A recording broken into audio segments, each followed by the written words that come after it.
topics are difficult for we humans to share. But when we stand in our truth, we are empowered.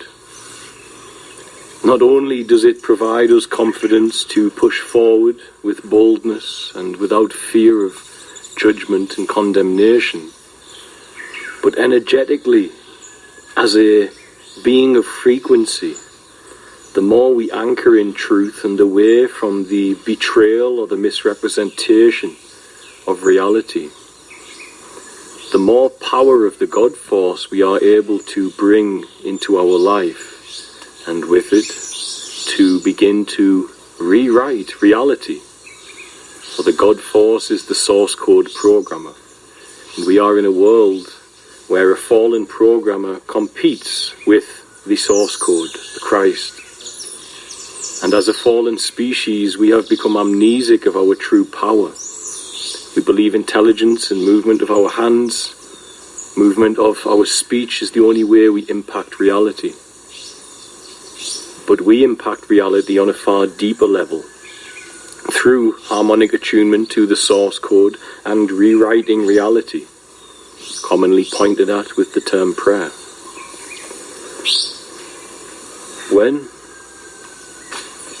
you get into the work of deliverance and the like, sometimes events can take place that shock your worldview. And it takes you a long time to find confidence to speak into these topics. I have touched on this, but never so openly and clearly as I am now. We have spoken of the fallen ones, the fallen angels. And the fallen ones are those that represent a consciousness that does not wish to bring the love and the unity of God into the 3D through humility and surrender and unity with it. Rather, it wishes to be it through persistent analysis and dissection of the workings of the creation field of God's generous heart that we all dwell within, and controlling vast swathes of that knowledge and information through various technological means, functioning from this dimension and others in ways that we can hardly grasp and understand. False creator gods, as are depicted as the archons in the Nag Hammadi.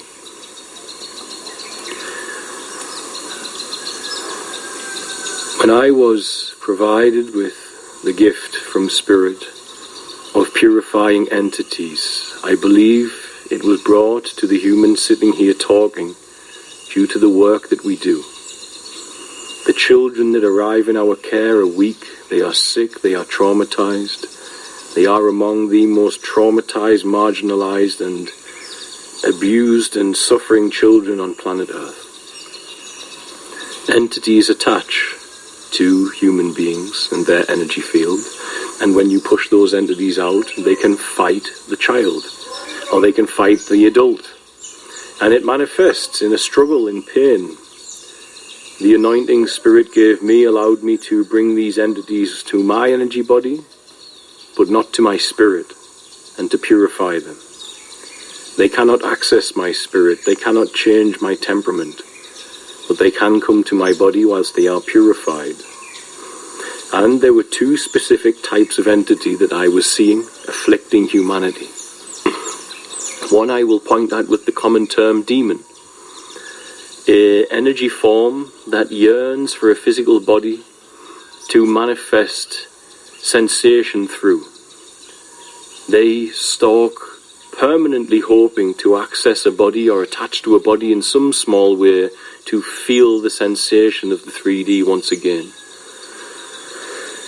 These demons are lower astral beings that feed on the same suffering and torment that they, through their conscious choices and abuse of free will, have become addicted to, familiar with, in the same way humans can get addicted to stress hormones.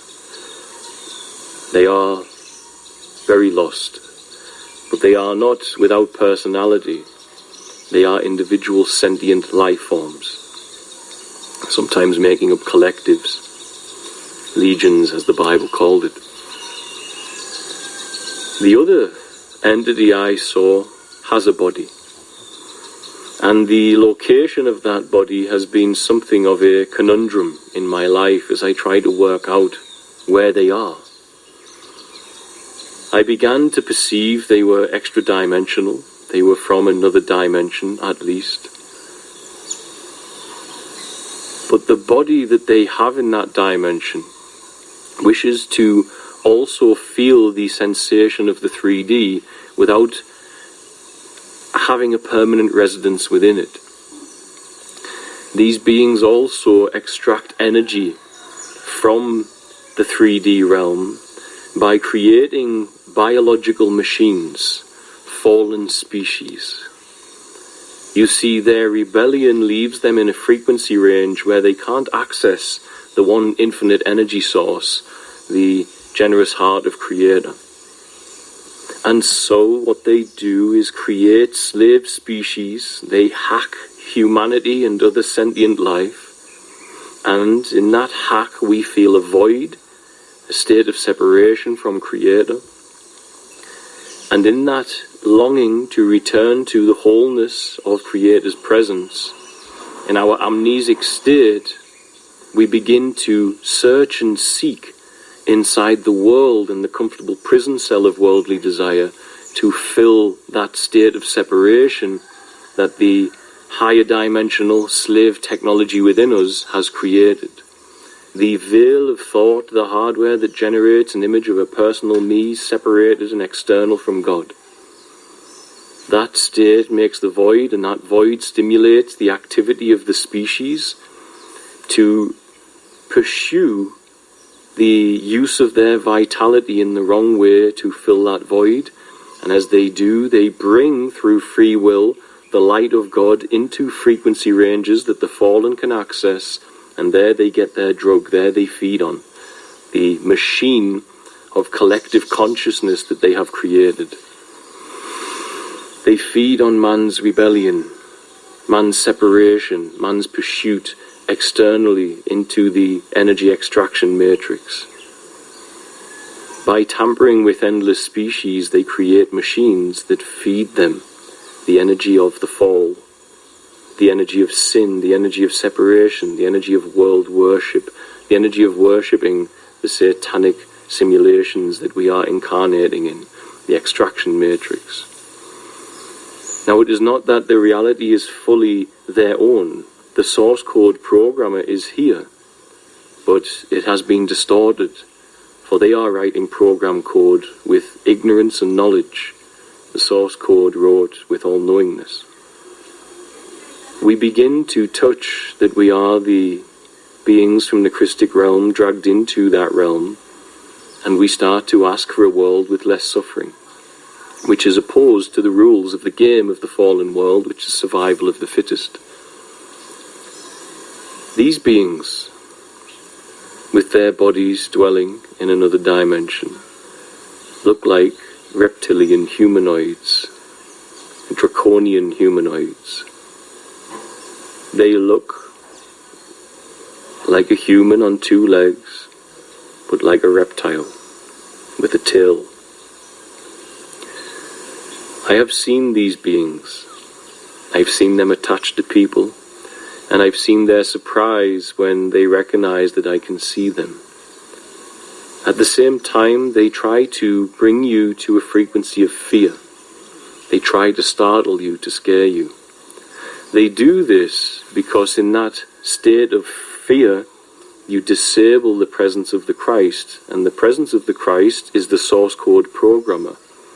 And as they move interdimensionally to feed on humans, to possess them in their own way, to use them as an avatar for their own perversions and energy needs, that connection interdimensionally is code, it's program.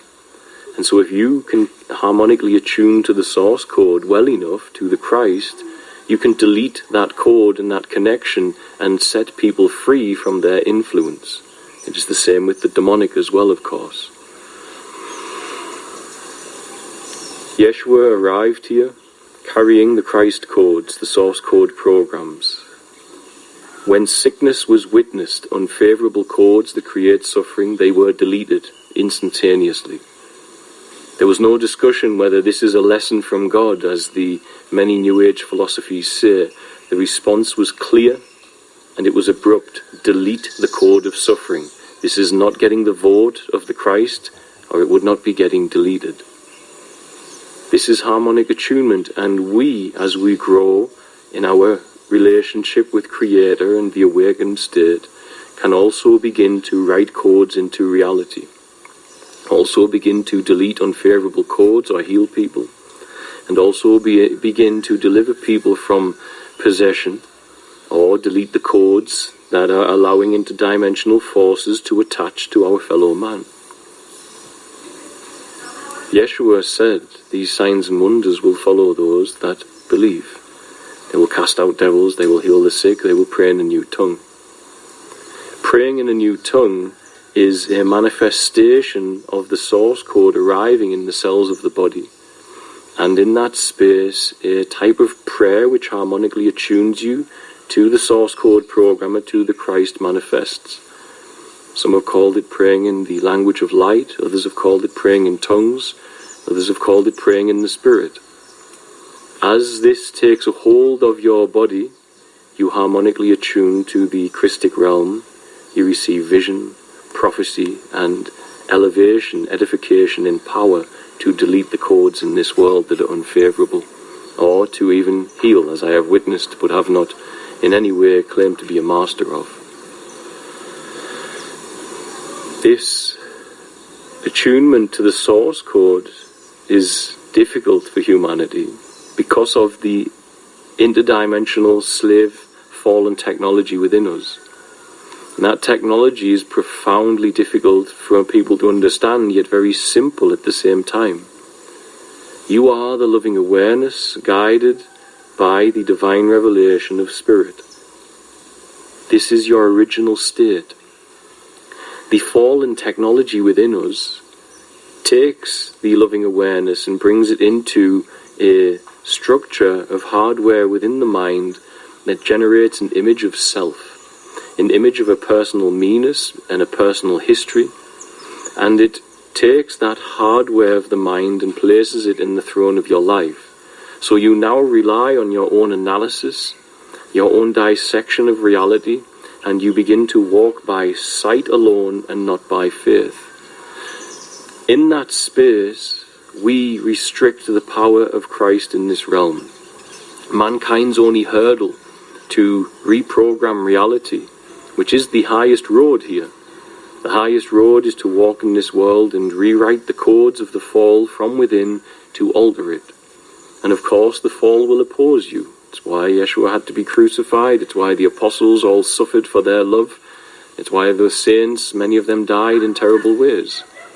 Because the fallen world targets those who harmonically attune with the source code and tries in any way to derail them, to tempt them off it, and if all else fails, to terminate the human organism that is bringing those codes into this reality. And so man's unbelief is the hurdle. For within unbelief, we allow the hardware within us to alter and fluctuate the potency of the source codes that we can channel into and command into this reality.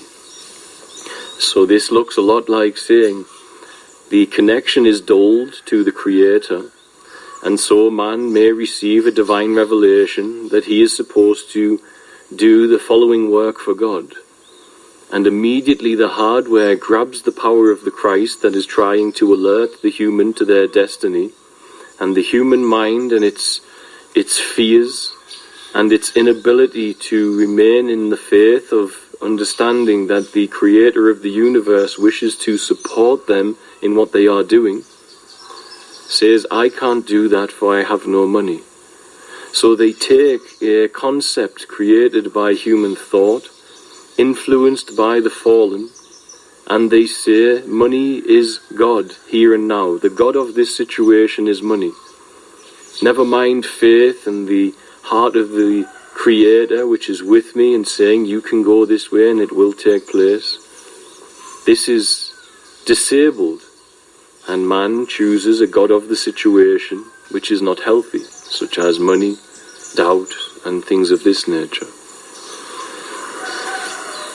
When you get to the point of understanding how the source code programmer and you are one, you begin to recognize what religion has done to weaken mankind. Often it is akin to, it takes 99% nutrition and 1% poison to kill a rat, forgive the crude analogy. Often it's okay for the fallen to feed you with much nutrition and a little bit of poison, for the poison is that which will take a hold. Humans are disempowered. We are talking to God about the problems in front of us. We are talking to God about the demons in our loved ones, instead of talking to the demons and talking to the problems with the authority of God, thereby sending forth program codes from the Creator that are going to change reality, alter reality. Confidence in faith and belief. We are asking all the time some external Creator to come and solve our problems instead of speaking to our problems with the authority of a Creator that is united with you. Commanding your own holiness in this world is the power they wish to keep you away from at all costs.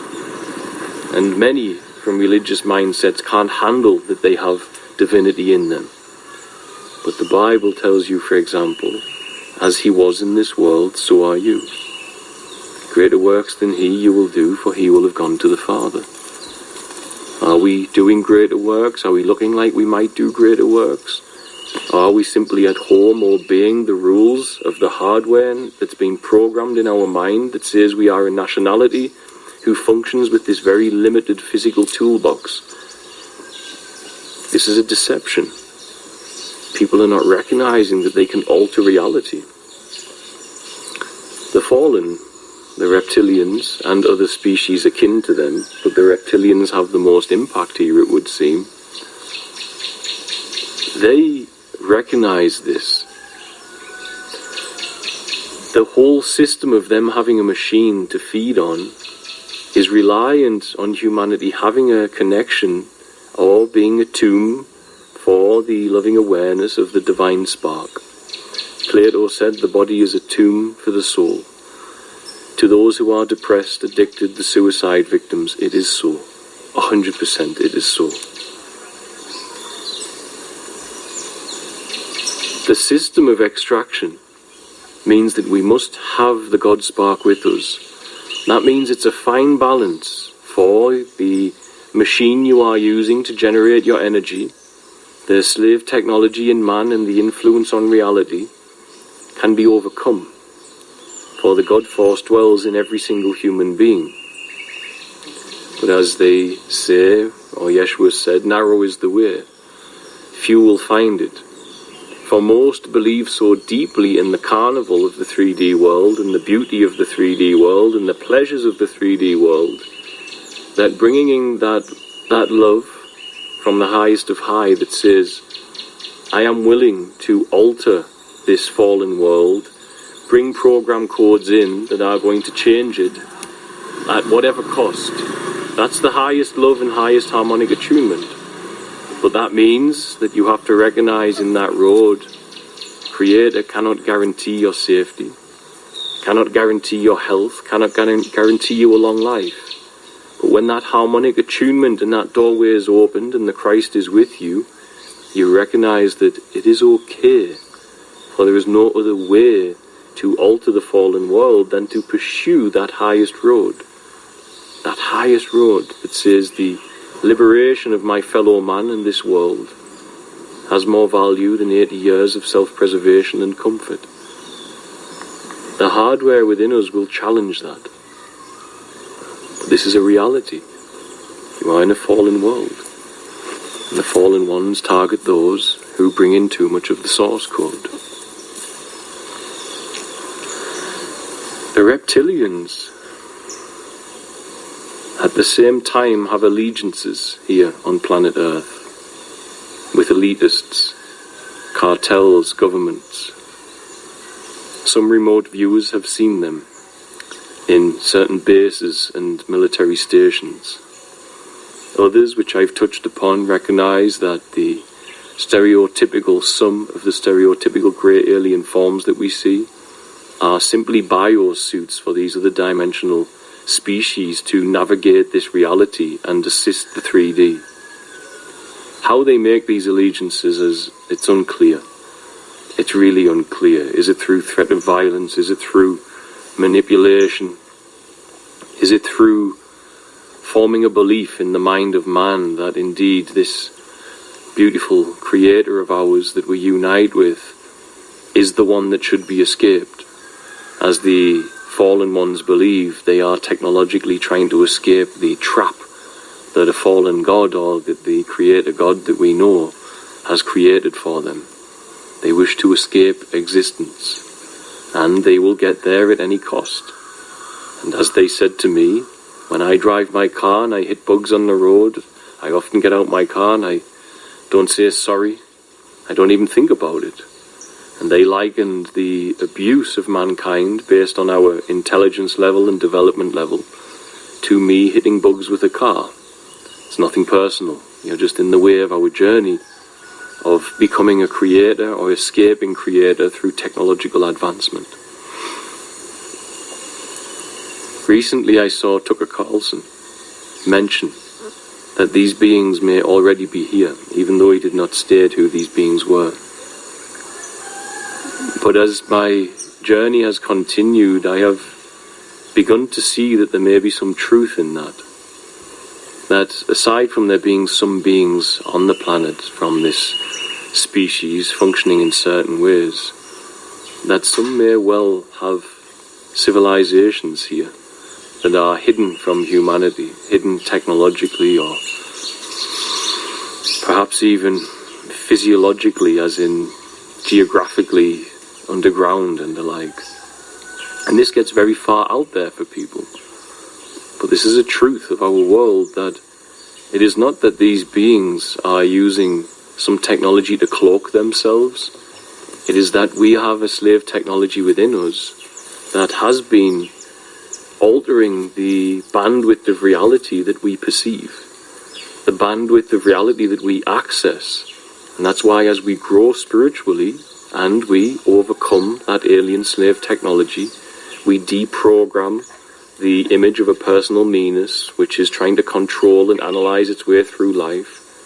We start to enter unity consciousness, Eden consciousness, and away from the knowledge of good and evil operating system. This state means that we end separation, for most of us live our life analyzing. And if you analyze reality, you create an analyzer here and a topic of analysis there. Without an analyzer, without an observer, topic of observation, without any of those structures forming in the hardware, there is a whole other road for the species, and it's a spiritual road through unity and intuition and oneness with Creator and the living God here and now, and the creation field of that Creator, or at least the codes that are not fallen within our reality.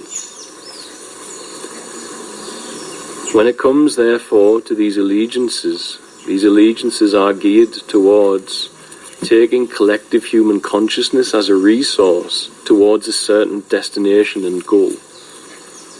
If humanity believes a certain way, the whole entire output of their collective intelligence will be different. It will go in a certain direction, and that resource is harnessed. We did not have to reach the point where we are now, where we are going to automate everything with AI and so on. It could have gone a whole different direction. We didn't need to use so many resources on the development of creation based on fear and separation and weapons of war that are born from there. Unity consciousness could have took hold and we could have built technologies of a totally different format.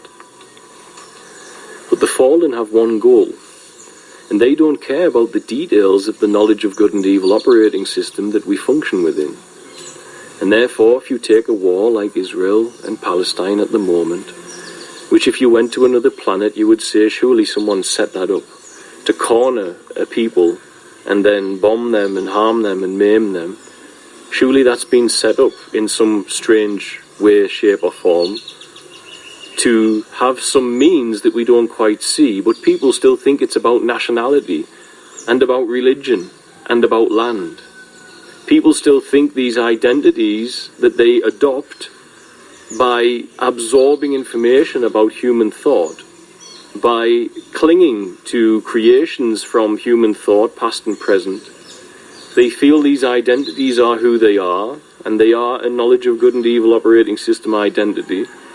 And so they think this is about land, this is about exterminating a people, but it's about generating energy. Nothing else. The narratives are irrelevant to the fallen. This is why, when you look at a war like that, you can look at it this way. Christ said, "Let he who is without sin cast the first stone." Meaning, in this event, nobody is right. But many Christians who are supposed to follow Christ are siding with Israel. Many say that Israel is the monster. People are in the duality trap from an orchestrated event, I will argue. It's had buttons pushed spiritually in this world. And so you have the birth of yet another war. And the details of that war to the fallen who are not attached to the duality and these identities that are restricted of religion and nationality, they are not even at all attached to these notions and the meaning of them. For them, it was running programs in the mind of multiple humans to bring the conflict, to bring the suffering so they can feed again. So they can generate heavier consciousness to ensure that less and less humans wake up to the power of the Christ. This is a huge pill for people to swallow. But let he who is without sin cast the first stone means stand with compassion. It doesn't mean take a side. It means neither side is worthy of the fuel to say you can destroy the other or harm the other. And therefore we stand with the Christ, which is compassion, which disables conflict and suffering. Compassion, conscious presence, compassionate conscious presence and action, animating our intelligence, the Christ, it ends suffering, it ends conflict, it ends war. But it is a state of consciousness that requires multiple ego deaths. For those hearing this will say, no, it's the God of Israel, but these are all concepts born of thought that were pointing at the source code programmer in its great love. But if we attach to the image of the source code programmer that our thought has tried to organize it into, its love will be absent. And so, the elitist relationships with the fallen are part of building narratives to ensure suffering takes place. And as they do it, as I've said recently, they taunt the source code. They taunt the program code of reality, for they understand it through extreme knowledge, much of it, but not fully, because they are not all-knowing. Last year, as 9/11 was approaching, I kept thinking about how I saw that the building block of the source code, the 1111, the reason being, if you times 11 by 11, you get 1, 2, 1. 111 by 111, 1, 2, 3, 2, 1. 1111, 1, 2, 3, 4, 3, 2, 1. It's a pyramid number. It's a building block of the source code. It's sacred. In 2011, I predicted many earthquakes by following this numerological code that the elitists were using to taunt the source code programmer, that the fallen ones were being instructed from, that the fallen ones were instructing the elitists to partake in. And sure enough, as I mentioned, that they can create even earthquakes on the eve of 9/11, another sacred number, at 11:11 p.m., a huge earthquake strikes Morocco.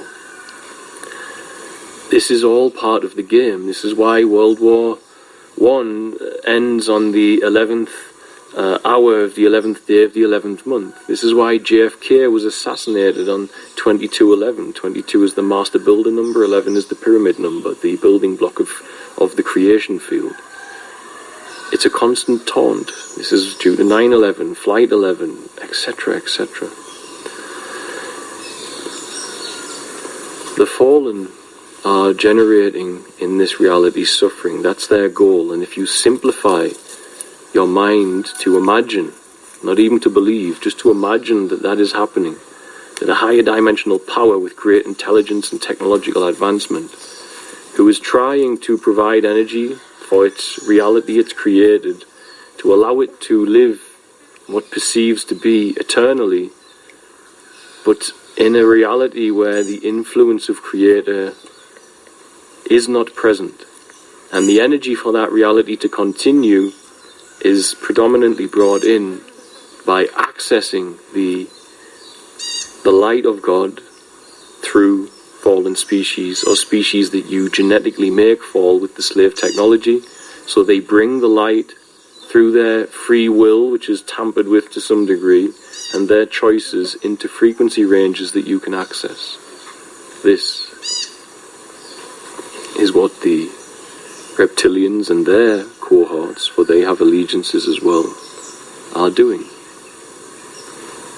And this is why the wars and suffering and division in our planet, in our species, in the story of mankind, all of it, all of the religious paraphernalia, the prophetic paraphernalia, it's all just a cover-up to move the programs of human consciousness to ensure that when the moment comes, we choose war yet again. We choose suffering and violence yet again. And we bring more and more energy into their grasp as we do. And this means you have to deprogram all religious attachment, all nationality attachment. It means you have to become a vessel that is no longer driven by personal history in these concepts. You have to become a vessel that is spiritually reborn. And that looks a lot like appearing in this moment all of a sudden, and there being this crisp beauty to the moment, this crisp connection to the moment, to the living God. And in that space, you do not label it, you do not try to understand it through analysis and science. You reach a point where you are merely lovingly aware. And this is humility ultimately, for you present the life you are, meaning the soul awareness you are, not the national identity, the personal history, but the soul awareness that dwells inside the fallen vessel, presents the vessel before the living God here and now, and is lovingly aware, awaiting its divine revelation to guide its life. There God can animate you with a greater love and move your intelligence to various different roads and paths that you can't even begin to imagine. If you are an empty vessel awaiting God's instruction alone, and when that instruction arrives, there's not a voice inside you that says, do I agree or disagree? But rather, as the divine instruction arrives, action and decision are all one. There's no decision maker, there's no one deciding to act. Divine revelation, action, decision, all one movement in the organism that you are. This is where God so guides the humble. For there, in that space, you are allowing the divine will to completely govern the direction of your life. You are humble before the Creator. This is the space they fear the most. And they are here. And they are some, I believe, underground. And they are attaching to people. And they are using biosuits, which I've said are the greys, some of them, not all by any measure. And they are feeding on humanity. And they have allegiances with the elite to ensure that we believe all of the stories and narratives of the various different identities they've managed to to have take a hold in human thought. And ultimately it is only the cessation of the hardware of the knowledge of good and evil operating system that builds an image of self where the sacred is. Before the advent of speech and religious terminology, the sacred was and could connect with mankind. We are predominantly having relationships with the image of the sacred based in thought and symbol.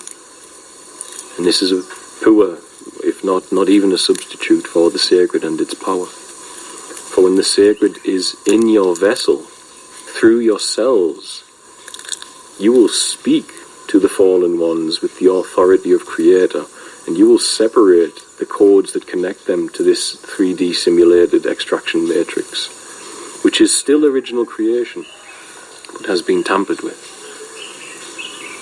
And it was tampered with so heavily that even the purest of souls, such as Jesus Christ, that the Creator knew by sending them into this fallen world that they would suffer.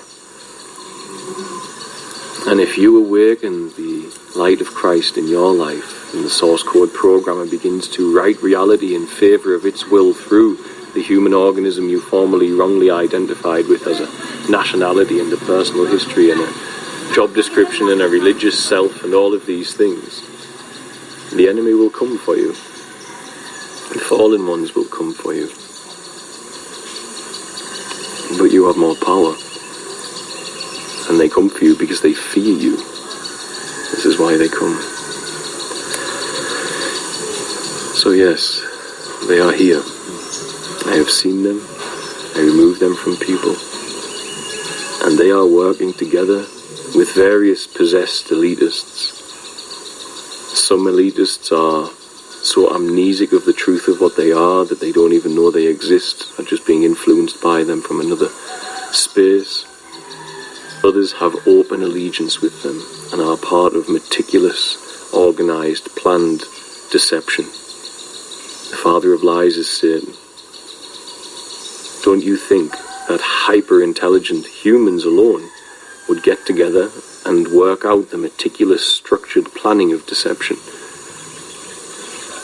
And they do. To the degree they even manufacture wars for what we see as this hugely important human history and story. To them is nothing more than scripts and pantomime to ensure one thing: we continue to live in fear, separation, war, and continue to use collective intelligence to manufacture and manifest items based on the foundation of that energy. It takes great detachment from this reality to begin to see that. But it's true. However much that depletes the meaning of human history for you. For them, the only thing that matters is that we buy the script, that we fall into the knowledge of good and evil operating system and bring the light of God into frequency ranges that they can feed on. So to them, any old story, any old religion, any old nationality will do, so long as they leave that space that Rumi said, out beyond your ideas of wrongdoing and right doing, there's a field, I'll meet you there. Jesus said, let he who is without sin cast the first stone. It's saying the same thing. Transcend the slave technology, stand in the potent power of Christ, and use your ability as a conscious co-creator, a programmer of this reality, to delete the darkness that torments man, woman, and child. I shall leave it there. I love you all. God is good.